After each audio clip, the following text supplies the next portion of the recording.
Rodríguez. ¿Tú quieres? Permítanme, vamos a hacer lo siguiente de una manera informal, pero lo vamos a pasar definitivamente a partir de este instante por Facebook, YouTube y LinkedIn.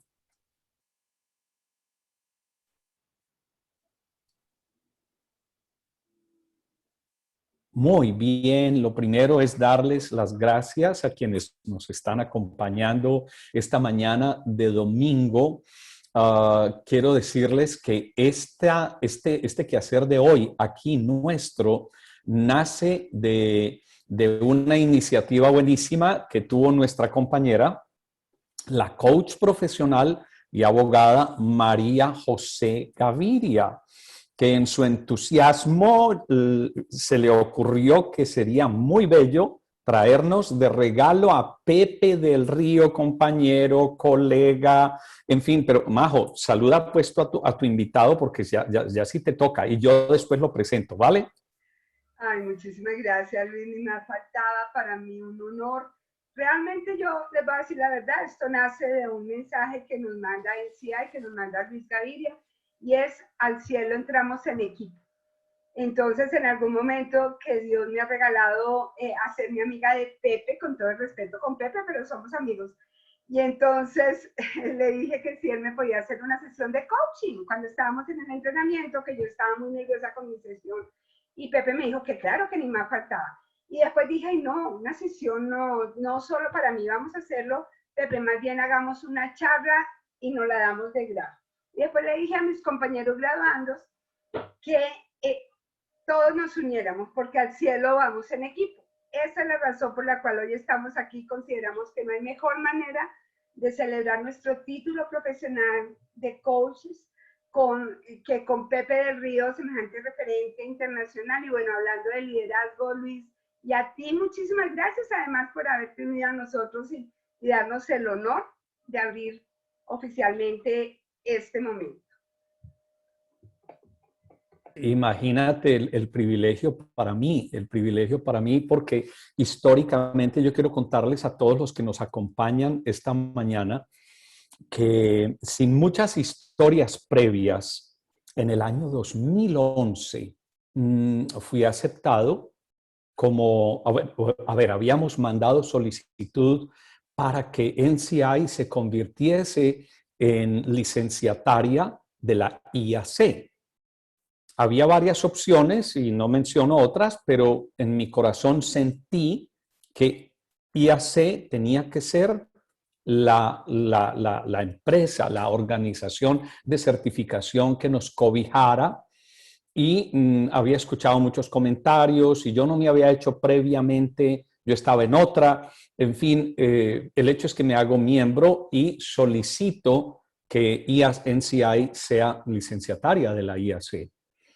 Entonces me dieron esa noticia muy linda un 5 de mayo, no recuerdo, en este momento se me escapa porque tengo mezcla de fechas, 5 o 6 de mayo del 2011, nos comunican que NCI era a partir de ese momento licenciatario, nos dio una alegría tremenda.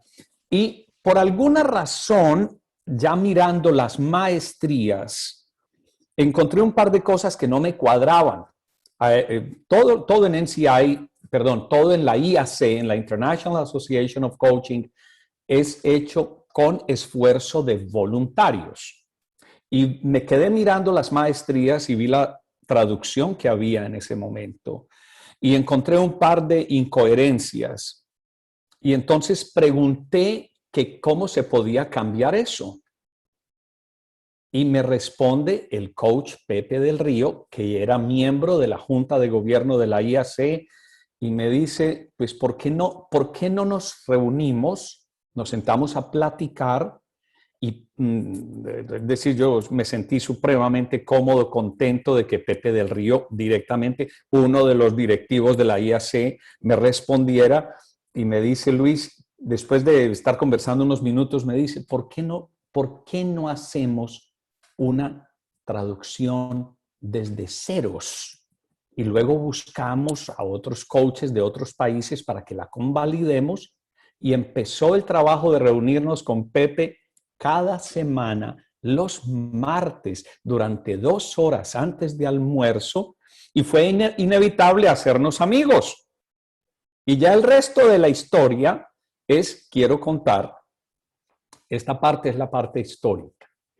Voy a contar mi parte. Mi parte es que me encuentro con un amigo valioso, profundo, cálido, con un sentido muy bello del liderazgo. Yo hubo momentos en que yo no estaba así pues como muy activo en la IAC ni nada, pero Pepe siempre me venía trayendo de la mano, guiándome y por culpa de Pepe, el año entrante voy a ser presidente de la IAC. O sea que fíjate que es que Pepe tiene un liderazgo muy avasallador. Él no te deja que tú te duermas. Y ha sido mi coach, me ha dado el privilegio de que yo lo acompañe en algunas sesiones, pero más de práctica que otra cosa. Y entonces tenemos primero a un coach referente de corazón mundial, un coach profundo, un coach que ha ayudado a transformar vidas durante mucho tiempo, que nos dio el honor de ser parte del equipo de instructores de NCI además. Y que tiene una familia linda, que es un referente no solamente como coach, sino como papá, como esposo, como ciudadano, con una ideología clara, un profesional en todo sentido y que algunos de nosotros en Sudamérica lo llamamos el caballero del coaching por su estilo personal de hacer las cosas y hacer su proceso de coaching. Yo simplemente siento que para mí es un honor y un privilegio que tú me hayas dicho, nos traemos al Pepe, ya lo invité y por Dios, primero es un honor, una alegría, Pepe, darte la bienvenida. Yo podría hacer una lista grande de cosas sobre quién tú eres y cómo te he percibido durante estos 10 años de amistad. Pero es decir, una notica chiquita. Pepe es un hombre, ahí lo ven sentadito, es un hombre que mide como una cuarta más que yo. Y el hijo le dice a él chaparrito. Entonces, imaginarán el tamaño del hijo, es una locura. Entonces, tenemos anécdotas, tenemos alegrías, tenemos muchas cosas. Pepe, un abrazo grande a ti, Majo. Por favor, estoy muy feliz de estar esta mañana aquí. Muchas gracias. No, bueno, gracias a ti, Luis, por la presentación. Gracias, Majo, por la invitación. El otro día le tuve que preguntar a Majo y a Luis, a ver, ¿a qué me invitaste? ¿Qué es lo que quieres que haga? Me lo dijo hace algún tiempo y sí, con gusto estoy acá y sabía primero, felicidades por haber terminado sus estudios en NCI y este término de graduación que sé que tuvieron ayer y que sé que se graduó mucha gente. 76, Pepe, 76 de diferentes cursos y promociones. Fue una locura. Bueno, que felicidades y que bien, felicidades a ti, y por supuesto a todos ustedes. Y segundo, pues tener esta charla, porque yo no me atrevería a llamarla de otra manera, con un tema que María José me dijo, oye, ¿por qué no hablas de esto? Ya habías hablado de esto o te había escuchado un webinar de eso.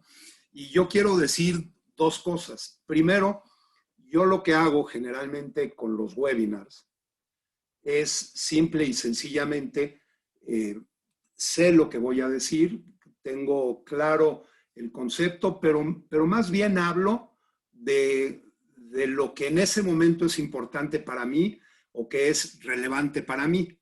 Así que el día de hoy, pues tomando en consideración esta advertencia, pues simple y sencillamente haré lo mismo, que es exactamente lo que hago cada vez que tengo una participación. Esto no quiere decir que todo el tiempo esté improvisando o parta de cero, sino simple y sencillamente lo que es más importante referente al tema que estoy tocando en ese momento, trato de hacerlo. Generalmente, lo que hago cuando estoy hablando de liderazgo, cuando estoy hablando de coaching, cuando estoy hablando de alguno de los temas que a mí me gusta tocar y que me gusta participar en webinars, pues hago referencias personales y desde mi experiencia es que procuro tanto lo bueno como lo malo, lo que me voy equivocando, lo que voy aprendiendo, es que procuro compartir cuando tengo alguna invitación a algún sitio. La realidad es que yo me considero un aprendiz, me considero una persona que está aprendiendo continuamente. Me doy cuenta de lo mucho que hay por aprender. Me doy cuenta que lo que parece a veces como que una gran meta acaba siendo simple y sencillamente una buena anécdota, una meta de camino que vale la pena celebrar, pero después vale la pena poner la vista a qué sigue y qué es lo que sigue. Y lo que sigue, paradójicamente, siempre está aquí, está presente, está en lo que vamos haciendo en el día a día. Entonces, si mal no recuerdo, María José, tú me pediste que hablara de el yo y el liderazgo. Me parece que es el tema que pusiste, ¿verdad? Sí, Pepe, sí, hablaba de gestionando desde mi yo líder, por este tema. Gestionando desde mi... Bueno, gestionando desde mi yo líder. Lo primero que les puedo decir es que ya desde hace muchísimos años hay una frase de lo que es ser líder para mí que la procuro seguir. Se la escuché hace muchos años, y cuando digo muchos años debe ser ya por ahí de los 90s, de principios de los 90s, a un entrenador de básquetbol que es muy famoso, es una leyenda y es tal vez el entrenador de básquetbol que más títulos ha ganado en la NBA, se llama Phil Jackson. Nada más tiene en su historial el récord de haber dirigido a los Toros de Chicago de la época de Michael Jordan y haber hecho de un grupo de jugadores o un grupo de grandes jugadores un equipo. Porque una cosa es tener grandes talentos, otra cosa es formar un equipo. Y por otro lado, ya unos años después, hizo también campeón a los Lakers de Los Ángeles en la época de Kobe Bryant. Pues Phil Jackson fue un jugador de básquetbol también, del equipo que a mí me gusta más en la NBA, que son los Knicks de Nueva York. Y por cierto, la última vez que los Knicks fueron campeones, que ya tiene muchísimo tiempo, él era jugador activo. Él ganó, si mal no recuerdo, dos anillos de campeonato con los Knicks y después 9 como entrenador, o sea que suma 11. Y tiene un libro que se llama 11 anillos que escribió algunos años después. Él define al liderazgo como el arte de dejarte ir. Y esta definición es muy interesante porque puede parecer no la mejor definición en primera instancia, pero a mí es la que más sentido me hace. ¿Y a qué se refiere con el arte de dejarte ir? Primero, desde la filosofía muy particular de Jackson, de Phil Jackson, habla de dos características muy especiales. No tomar en consideración todo aquello con lo que no tengo y construir a partir de lo que tengo. Y después, no dejar que el talento fluya. Esto es, dejar que cada quien vaya haciendo lo que cada quien sabe. Cuando el control que uno puede llegar a tener es totalmente relativo. poco como decían los filósofos estoicos. Hay cosas que dependen de uno y hay cosas que no dependen de uno. Epicteto, que quiere decir comprado y que es uno de los grandes referentes del estoicismo, particularmente en Roma. El estoicismo, como bien sabemos, inicia en Grecia como 300 años antes de Cristo, y estoico quiere decir pórtico, quiere decir el pórtico donde Zenón de Sitio, que es el fundador del estoicismo, empezó a dar sus pláticas. Él, por cierto, así nada más como anécdota, murió en las Olimpiadas, me parece que 129, que debe haber sido, en las Olimpiadas antiguas, como sabemos, hubo 293 Olimpiadas, una cosa así. Él murió cuando la Olimpiada 129 se estaba efectuando, y eso debe haber sido más o menos como 261 años antes de Cristo, y él funda el estoicismo como 300 años antes de Cristo. Pero más allá de cualquier cosa, uno de los grandes referentes es el emperador Marco Aurelio.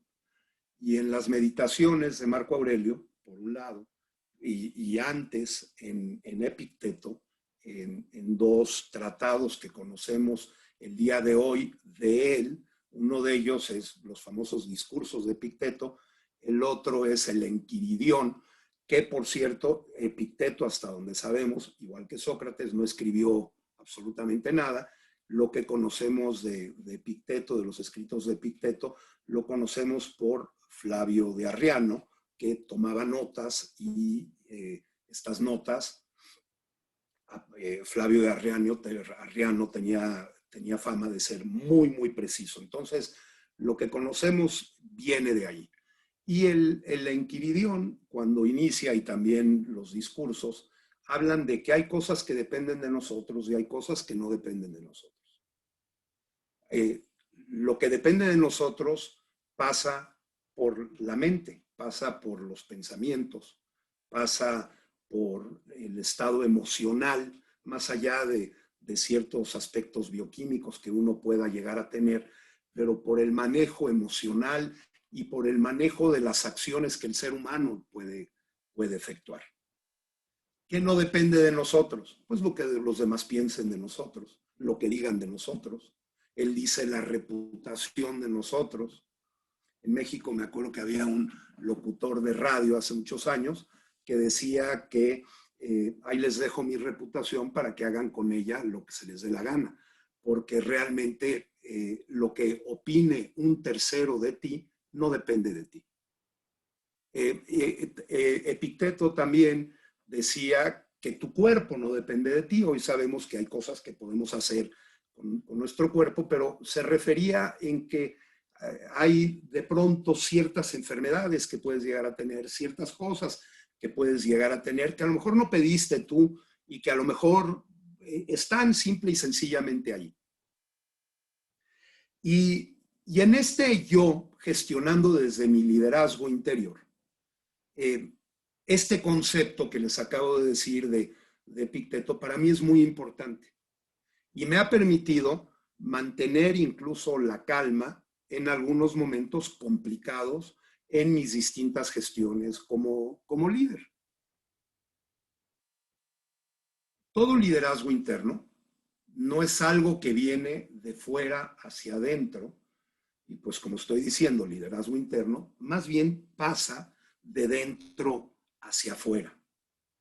Y podríamos estar hablando del yo, el yo como un constructo, ¿no? Si lo vemos, y perdón, hoy amanecí con ganas de hablar de filosofía, pero si lo vemos desde el punto de vista de Kant, pues Kant habla de dos yos.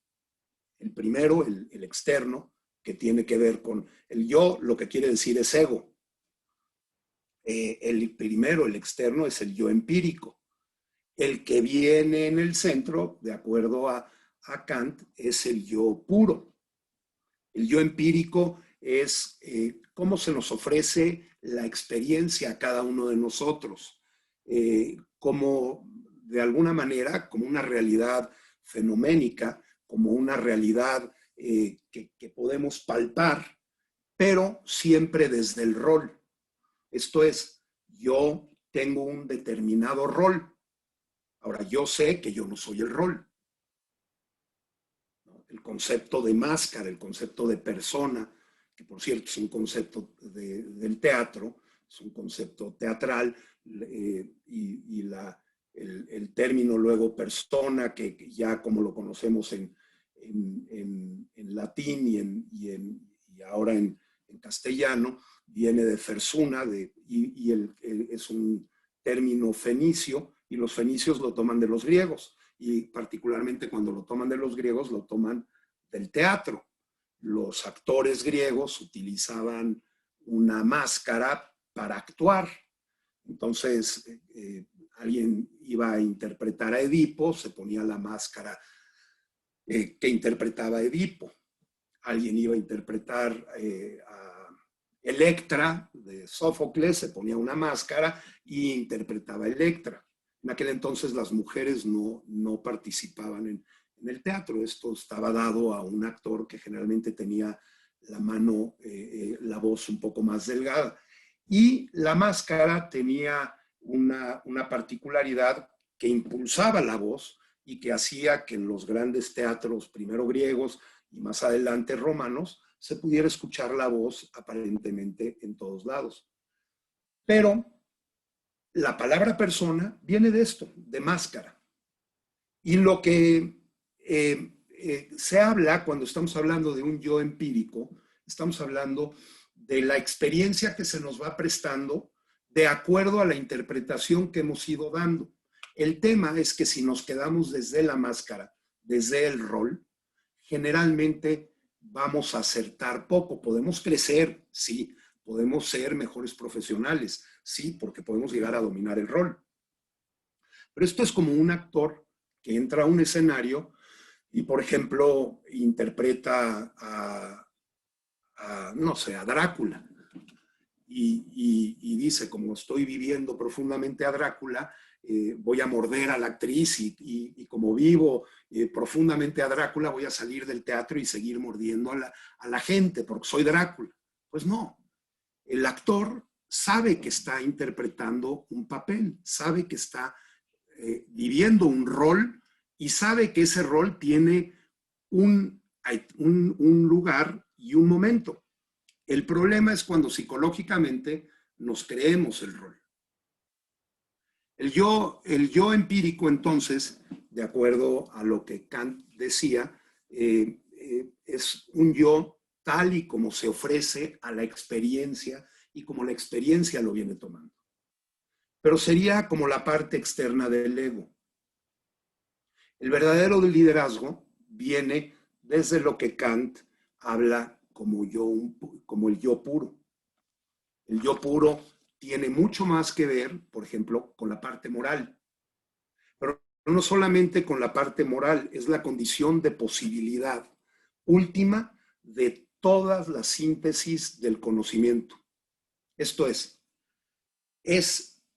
el confiar plenamente en lo que yo tengo y en lo que yo puedo ofrecer.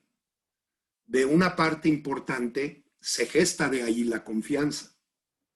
Cuando hablamos de confianza, nos podemos dar cuenta que ponemos la confianza en todo aquello que vamos haciendo.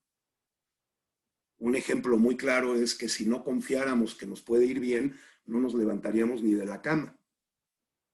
Cuando no queremos levantarnos de la cama más allá de algún malestar físico provocado por alguna otra situación, generalmente tiene que ver con algo a lo que tenemos miedo de enfrentar o con alguna situación que nos es complicado sacar adelante. Desde el yo puro, que tiene que ver con este yo moral, y que de acuerdo a Kant viene hacia la parte de los valores, hacia la parte de la esencia del ser humano. A mí, por cierto, me gusta más llamarlo el núcleo de identidad personal. Esto es lo que verdaderamente eres. Porque una cosa es la historia que nos contamos que somos, otra cosa es lo que vamos haciendo con esa historia y otra cosa muy distinta es lo que realmente somos. Y desde ahí es que podemos generar aquello que nos hace único, nuestra unicidad.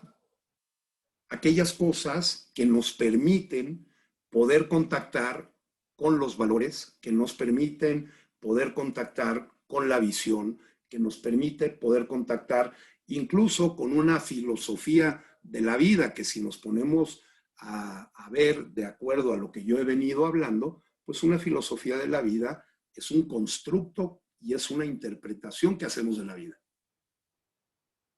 Yo tuve la fortuna de encontrar mi filosofía de la vida relativamente joven, incluso sin saber que la había encontrado. Y me vino producto de una canción que me encantaba, de un disco de Joan Manuel Serrat. Y uno de los versos de la canción dice: vivir para vivir, solo vale la pena vivir para vivir. Y me quedaba pensando muchas veces, ¿a qué se refiere eso? Y claro, le fui dando distintas interpretaciones. La primera vez yo creo que escuché esa canción, debo haber tenido 13 o 14 años. Y la canción me pegó tanto, particularmente ese verso, que hizo que tratara de generar una vida alrededor de ese verso, dándole distintas interpretaciones y que claramente le he dado a lo largo de mi vida y a lo largo del tiempo. Con el paso del tiempo, lo que fui poniendo como vivir para vivir acabó siendo vivo para vivir. ¿Y a qué me refiero cuando estoy vivo? Esta es mi particular interpretación y que tiene que ver con el liderazgo. Son aquellos momentos que estoy consciente y que sé que puedo empezar a construir a partir de ahí. Tiene mucho que ver con la relación que tengo y que mantengo conmigo. Tiene mucho que ver con la relación que tengo y mantengo con los valores, con cómo me comunico y me interrelaciono con las distintas culturas con las que participo. Cómo también aprendo desde ahí a poner ciertos límites. Y cómo desde esos límites me permite enfocarme a aquellas cosas que quiero hacer o que creo que hay que hacer. Cuando uno tiene un puesto de liderazgo, y todos de alguna manera somos líderes de nuestra propia vida, requerimos siempre personas con las que podamos charlar. Incluso personas a las que les podamos decir nuestros miedos más profundos o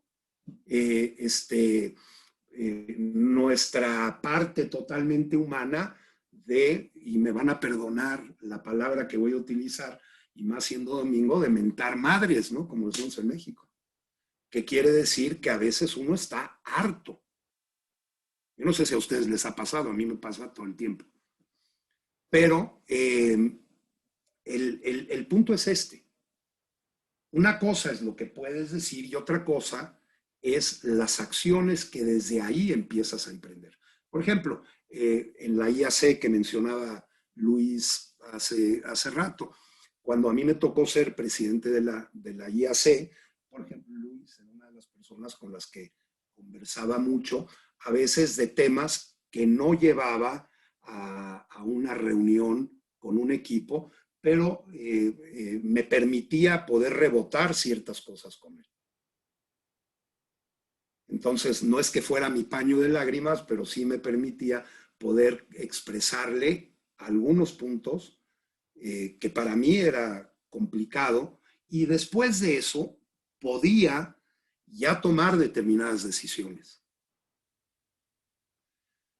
Cuando uno está bien centrado en lo que quieres, es fácil tomar decisiones. Porque partes de dos puntos muy importantes. El primero es saber lo que quieres, compartir esa visión, compartir esa misión con un equipo de trabajo y integrar a tu misión y a tu visión, la misión y la visión, más bien la visión del equipo del trabajo. Cuando tenemos una causa en común, es más fácil trabajar para ella. Yo, por ejemplo, soy de las personas que creo y esa es posiblemente la razón por la que me dedico al coaching, que creo en el desarrollo del potencial de los demás. Pero también sé que, como un poco lo que yo explicaba que decía Epicteto, que hay cosas que no dependen de mí. Yo recuerdo cuando se empezaba a poner claro que yo iba a ser presidente de la IAC, yo me había imaginado que había algunas personas con las que iba a poder contar.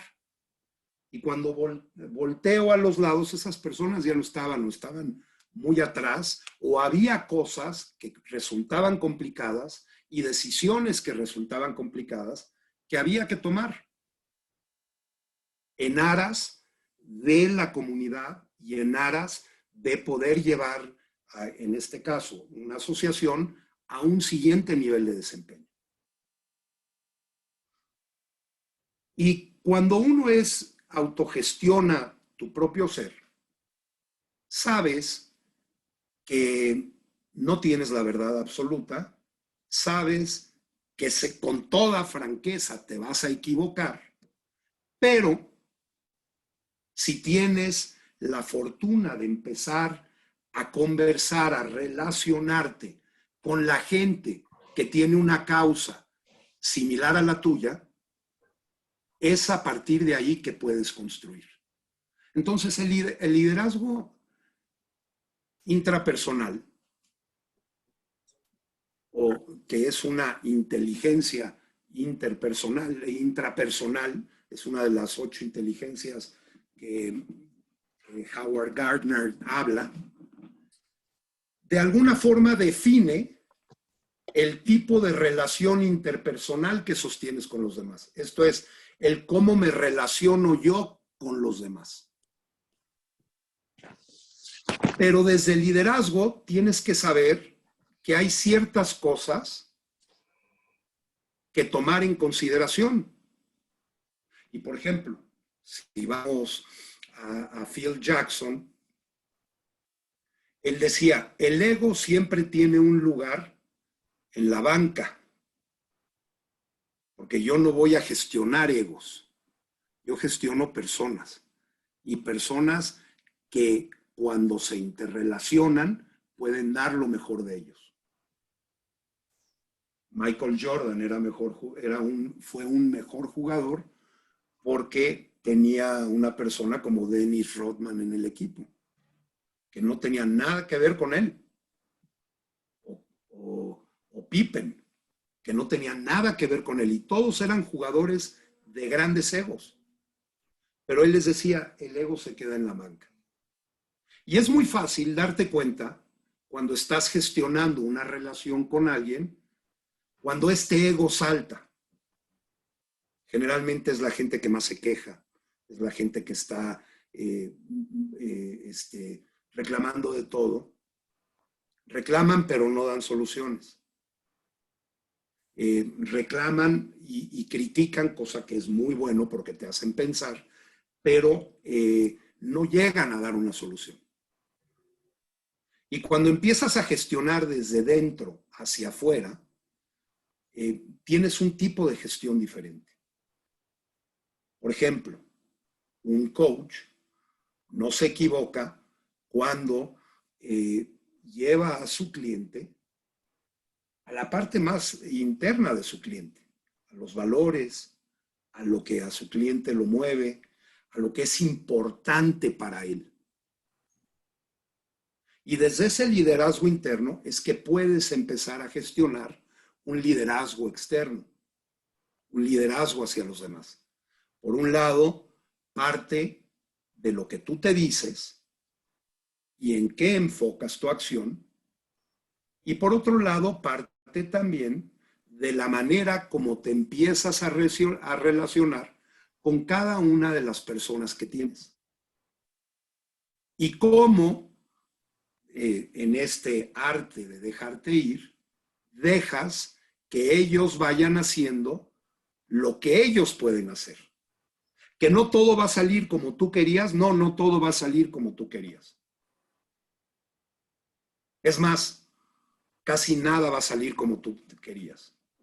A veces va a salir mejor, otras veces vas a lograr determinadas metas que te llevan a un siguiente nivel.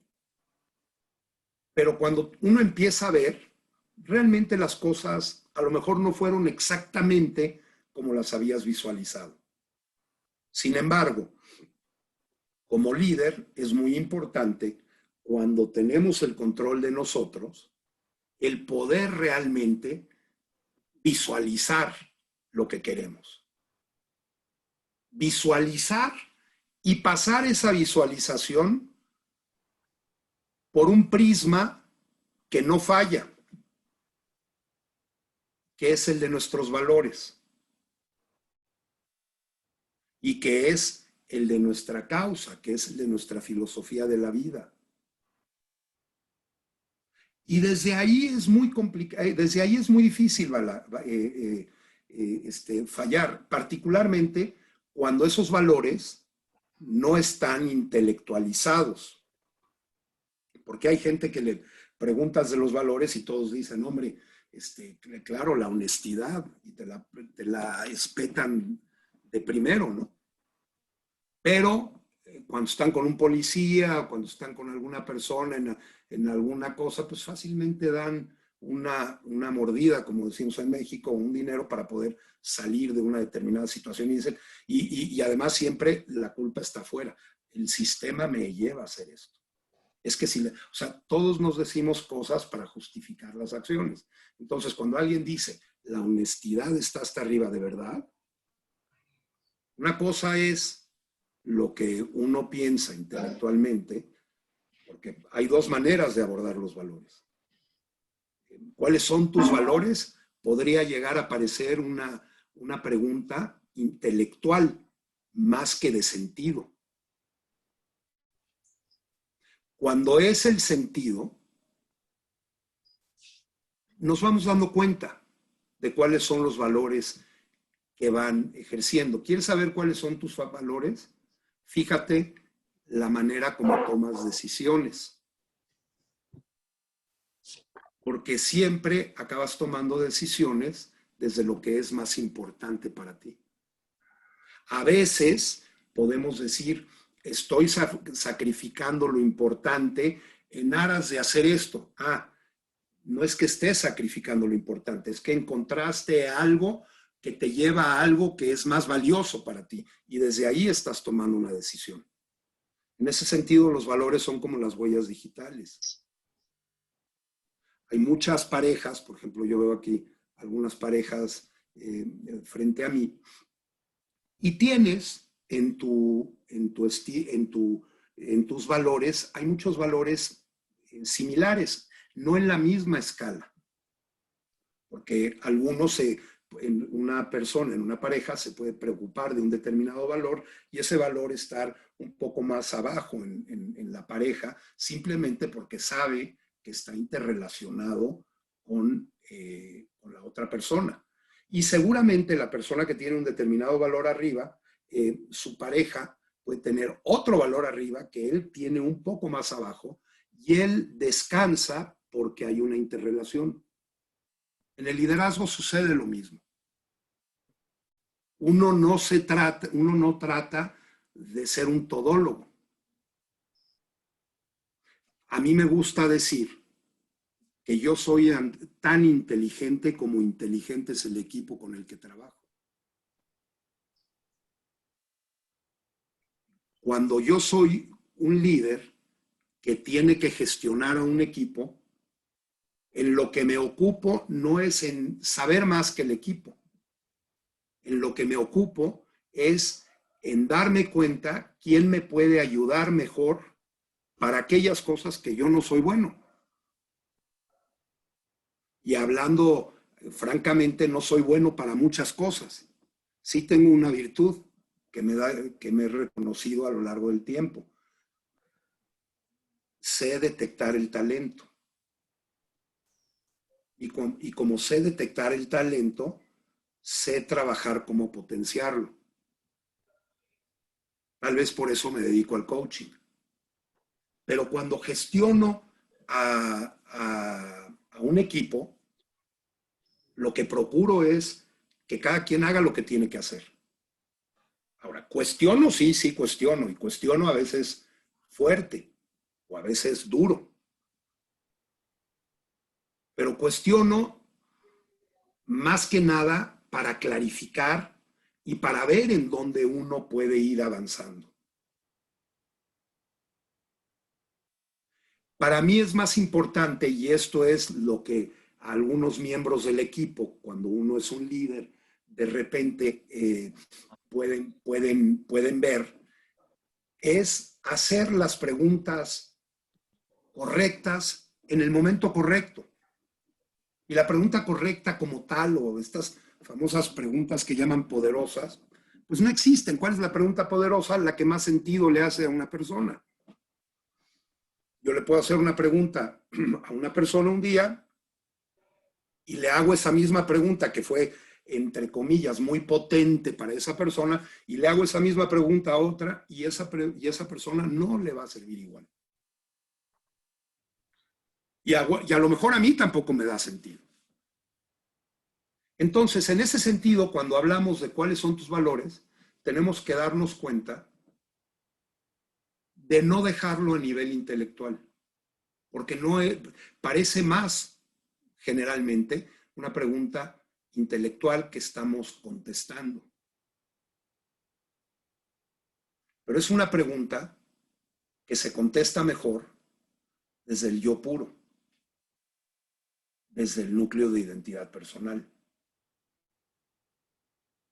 Lo mismo sucede cuando se habla de sentido. Gente que dice, ¿cuál es el sentido de la vida? Bueno, parecería como que se responde desde un constructo mental. Y no es una pregunta intelectual. Pero la gran mayoría de las veces se responde desde ahí. El yo, desde el liderazgo profundo, implica el arte de dejarte ir. Esto es, todos somos mortales, todos nos vamos a morir. No importa lo que vamos a hacer, ni si somos buenísimos en algunas cosas, en algunos años ni se van a acordar de nosotros. Y eso no es lo triste. Lo triste es que no nos centremos en ir viviendo y en ir dándole a la vida la mejor respuesta que le podemos ir dando paso a paso. Cuando sentimos una profunda ansiedad y nos sentimos ansiosos porque las cosas no salen como nosotros quisiéramos, se puede ver por dos razones. Una de ellas puede tener una causa bioquímica. Vas a un doctor, te da alguna pastilla para la ansiedad, te da alguna pastilla para algo, pero también hay una causa psicológica muy fuerte ahí. Y es que quiero ver las cosas como yo las quiero ver. No, la vida no es así. La vida te va presentando, como lo hemos visto muchas veces, aquello que podemos ir viendo. Y de alguna manera no nos da o no nos tira más cosas de aquellas que podemos ir soportando. Porque si no las soportamos, fallecemos. Pero lo interesante del liderazgo, más allá de ir generando una visión y de ser movido por una causa o por una misión, por una filosofía de la vida, Y cuando uno habla de una filosofía de la vida, hay gente que de repente te escribe un manual.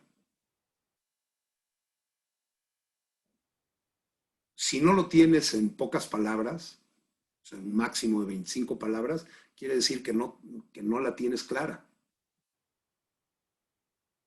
No es un manual, es una manera de estar ante la vida. ¿Cuándo pesa más? ¿Cuándo importa más? Cuando no la intelectualizas, sino cuando la vives desde el yo profundo, desde el núcleo de identidad personal o desde el famoso yo puro de Kant. Ahora, no estamos hablando de un mundo que todo sea racional.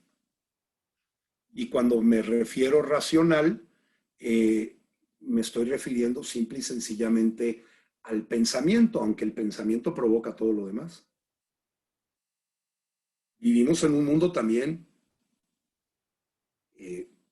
emocional. Pero si dejamos a las emociones libres y a los pensamientos libres, Santa Teresa de Ávila a los pensamientos le llamaba la loca de la casa. Esto es, los dejo libres, no los manejo, hacen lo que se les da la gana. Me enfoco en lo que quiero, porque esa sí es una facultad que todos tenemos, puedo lograr grandes cosas. ¿Y cuál es la mejor manera de enfocar los pensamientos? Hombre, cada quien tendrá distintas teorías. Les voy a platicar brevemente la mía. Pasa por ponerte en punto neutral. Yo tengo muy claro cuándo me desconecto de mis pensamientos y cuándo no. Porque yo me desconecto de ciertos pensamientos. Entonces hay momentos que por un tema bioquímico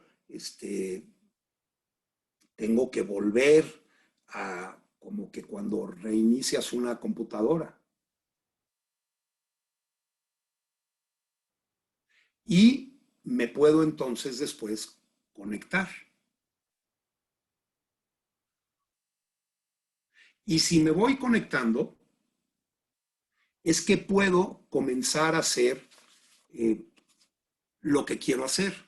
Sé que si nos equivocamos en el camino, si equivocamos, por ejemplo, las batallas o las cosas que queremos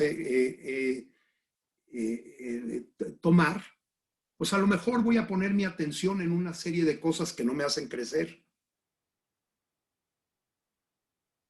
¿Cómo es que puedo, como ponía alguien, fluir en la vida? Pues, nuevamente, cada quien tiene que vivirlo. Pero lo que sí me queda muy claro es que es estar en contacto con tus propios valores. Definir cuál es la razón del vivir para ti. Hay una poesía náhuatl que dice que nadie vive para vivir, que es una falacia vivir para vivir. Yo no sé si Serrat conocía esa poesía cuando escribió su canción, y él dice, toda la vida es sueño. Y esta poesía no es de Calderón de la Barca, es una poesía antigua mexicana, escrita en náhuatl. Dice, la vida es un sueño y vamos por la vida soñando. El tema es cuando nos quedamos simple y sencillamente en un sueño que no lleva a ningún lado. ¿Qué hacemos con lo que somos? Se requieren, de acuerdo a Platón primero, los estoicos después, que lo retoma Zenón de Cita. Zenón de Cita claramente está muy claro cómo viene Sócrates, viene Platón, vienen 4 o 5 escuelas y de dónde viene Zenón. Y Zenón retoma un poco estas 4 virtudes, que son las 4 virtudes humanas que los griegos trabajaron mucho y luego los romanos perfeccionaron, y tienen que ver con la prudencia, con la templanza, con la fortaleza y con la justicia. Y la prudencia, más allá de ser una tía, es todo lo que tiene que ver con la sabiduría, con la propia sabiduría. El cristianismo después, Santo Tomás, 1000 años después de Cristo, ya incorpora, y un poco antes incluso, se incorporan tres virtudes más: fe, esperanza y caridad. Pero esta prudencia, que si la pudiéramos poner en palabras modernas, sería tu sabiduría interna. La justicia, que siempre vemos la famosa justicia con una balanza y con los ojos vendados, y que tiene que ver con el justo medio. La templanza, que es la capacidad que vamos teniendo todos de atemperar nuestro carácter, nuestras reacciones emocionales, personales, cómo lo vamos viviendo.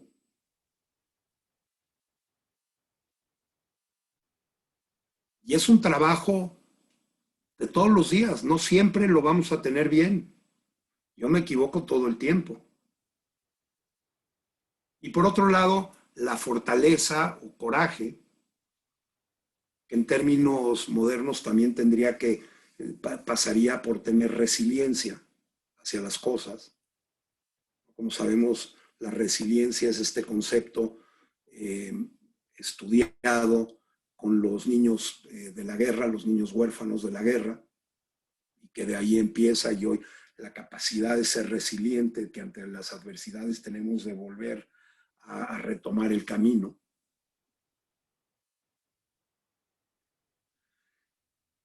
Y si nos vamos entrando desde ahí, podemos ir dándonos cuenta que las decisiones que vamos tomando de manera interna impactan de una buena forma de manera externa.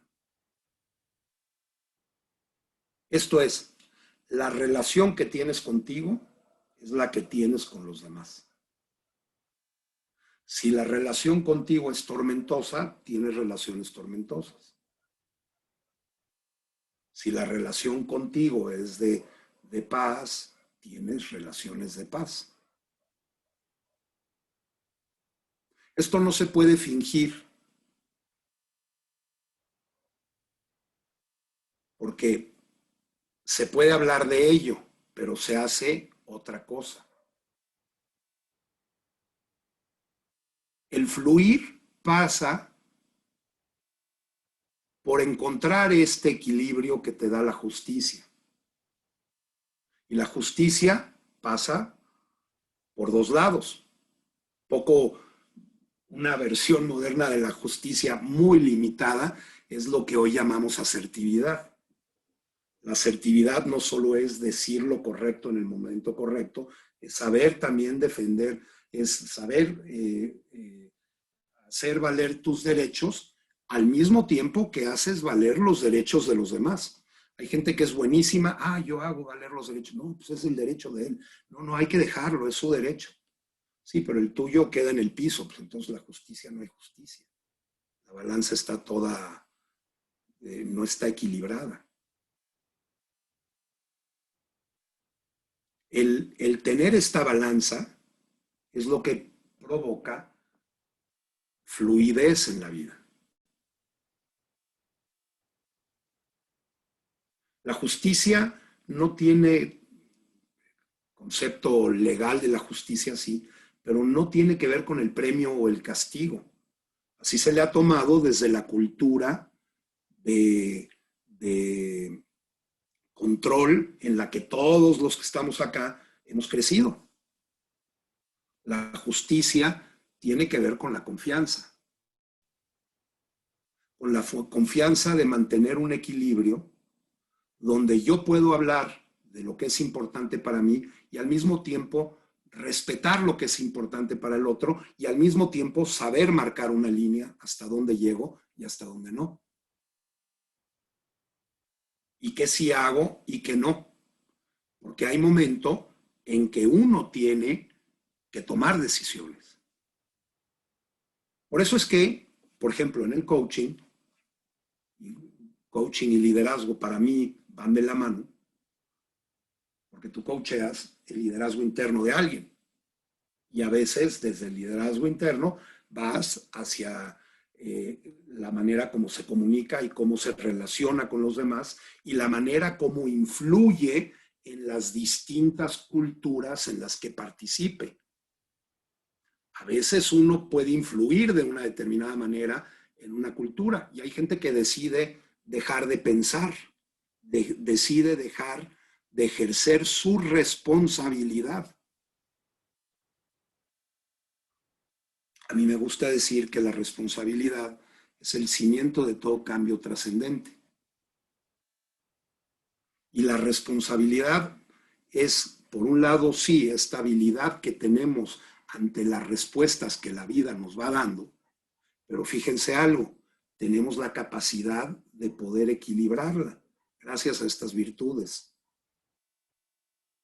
Gracias también, por otro lado, a la capacidad del diálogo interno, que a veces se habla de diálogo interno negativo, diálogo interno positivo. Bueno, para mí los dos son importantes. Uno más desgastante y el otro menos. Pero hay un diálogo interno que es mucho más profundo.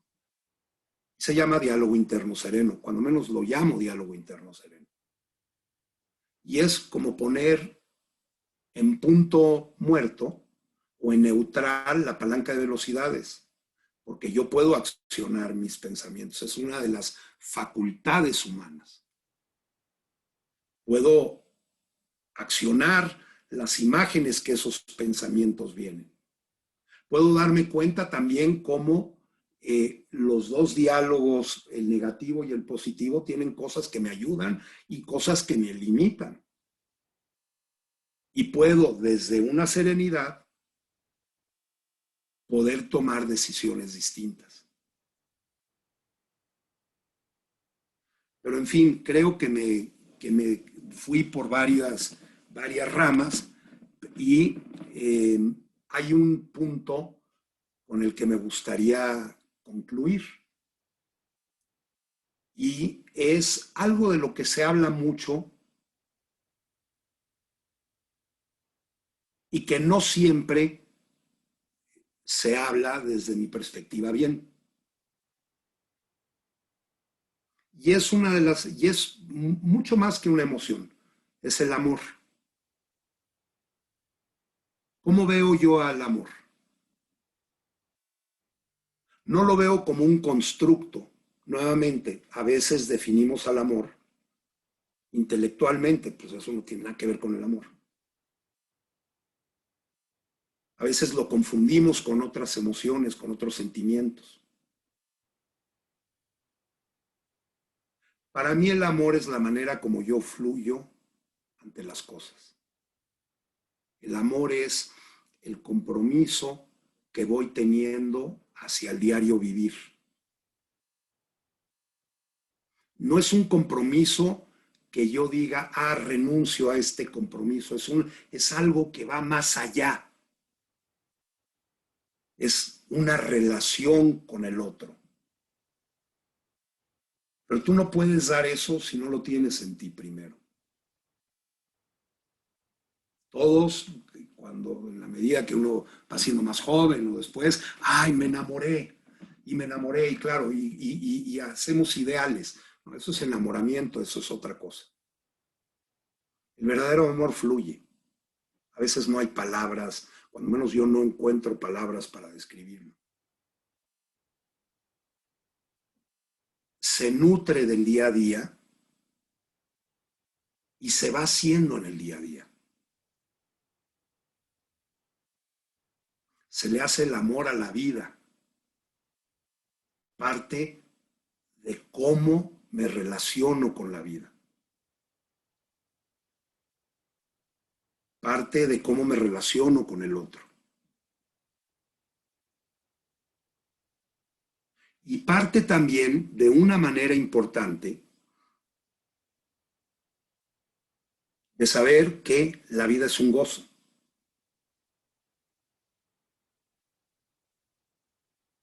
Y que a veces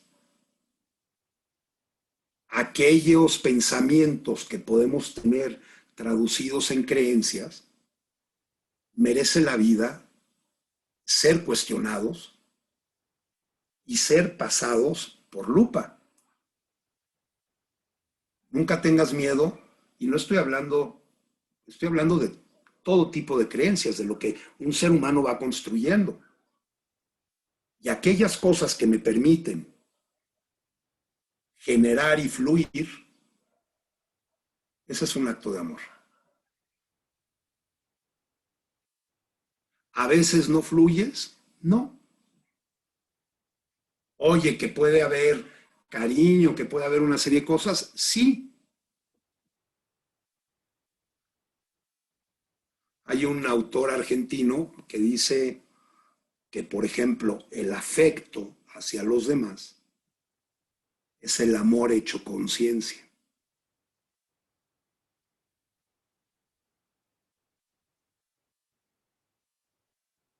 Y cuando estás hablando del amor hecho conciencia, estás hablando de la capacidad que tienes desde tu núcleo de identidad personal o desde tu yo profundo,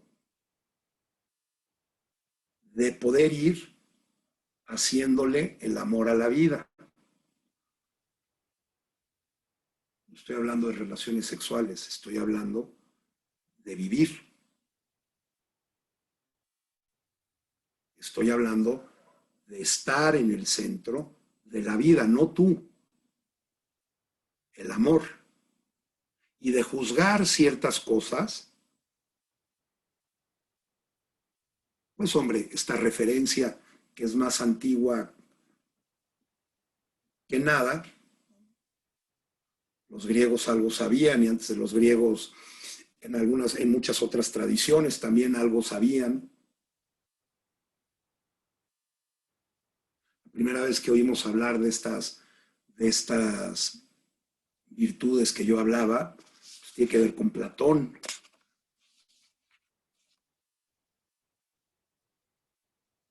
Aristócles. ¿Saben quién fue Aristócles? Es el nombre real de Platón. Platón lo que quiere decir es espaldas anchas. Platón fue un bicampeón olímpico de lucha y pasó a la historia con su mote, Platón, pero su verdadero nombre es Aristócles. Es como, por ejemplo, Epicteto, no conocemos cómo se llamaba Epicteto. Epicteto, como yo decía, quiere decir comprado, vendido. Pasó gran parte de su vida como esclavo en Roma y luego fue liberado y se convirtió en el gran filósofo que fue. ¿Cuál es la razón por la que cada uno de nosotros tiene para hacerle el amor a la vida? Para vivir el día de hoy, para vivir mañana. ¿Cuál es la causa y cuál es la filosofía que te lleva? Y esa es una de las tareas grandes y bonitas de los coaches. Cuando nos damos cuenta que tenemos la posibilidad a partir del diálogo que una persona encuentre eso dentro de sí. Bueno, me invitaron por un rato y creo que ya me extendí y no me quiero extender más. Pero les quiero agradecer esta conversación y una disculpa porque me seguí hablando y hablando y hablando. No, yo te digo que yo feliz. Familia, primero hagamos un ruido, abramos esos micrófonos y agradezcamos poniéndonos... Gracias, Bravo. Gracias, Pepe. Muy bonito. Gracias. Muy buena. Gracias.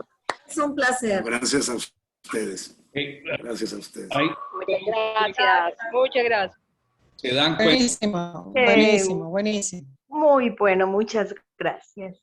Tuvimos a Pepe como presidente mundial de la IAC y debo decir una cosa que es muy importante para mí y hacerte un pequeño reconocimiento de muchos que te debo en público. Los demás los tengo en el alma y es que tú llevas el liderazgo a la acción. Tú no eres un teórico del liderazgo, porque te he visto y te he acompañado a manejar situaciones supremamente difíciles en las cuales, número uno, sin perder tu estatura y tu dignidad, las manejaste con suprema caridad y amor. Pero dejaste claros los límites. Esa parte fue muy importante. Yo nunca te he visto a ti, Pepe del Río, venderle el alma al diablo. Jamás. A ningún costo. Y siempre desde el amor de los principios y de corazón, te lo voy a decir. Yo me inspiro en ti para muchas cosas porque me diste el honor de escucharte cosas que, como decías ahora, a veces me llamabas a rebotar ideas conmigo y yo sencillamente te escuchaba, pero yo estaba mirando tu proceso de discernimiento, lo cual me trae a una idea muy linda y muy potente, y es que el liderazgo también lo aprendemos viendo a otros liderar. Así que yo te agradezco